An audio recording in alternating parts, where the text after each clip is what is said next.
আইয়ুল আমালি আহাব্বু ইলাল্লাহ, হে আল্লাহ পাকের নবী, দুনিয়াতে এমন একটা কথা বলুন যেই কথাটার আমল করে আমি জান্নাতুল বাগিতে চলে গিয়ে আমি 70টা হুর পেয়ে যাব, আমি 70টা স্ত্রী পেয়ে যাব, এমন আপনি আমাকে একটা কথা বলুন।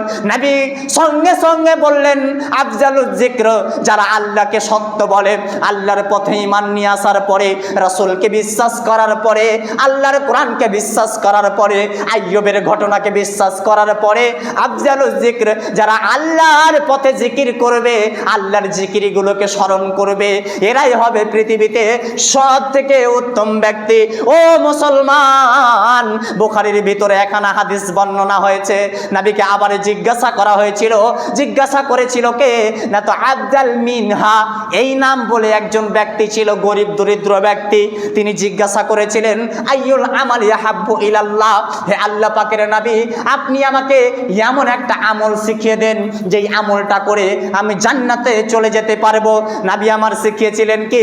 আসসালাতু আলা খামসিহা আফজালুজ যিকর, যারা 5 ওয়াক্তের সালাতের পরে আল্লাহর জিকির করবে, তবে আল্লাহর জিকিরটা সমস্ত কিছু পৃথিবীর হতে পারে, কিন্তু নবী আমার 3টা বাক্য তিনি তাকে শিখিয়েছিলেন।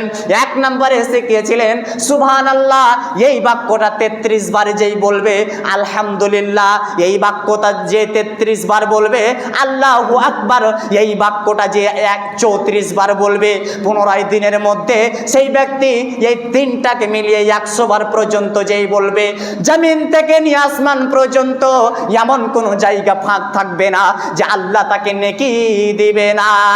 জমিন থেকে নিয়ে আসমান পর্যন্ত আল্লাহ যদি তাকে নেকি দিয়ে দেয়, আপনার জীবনের কোনো গুনাহ থাকবে না।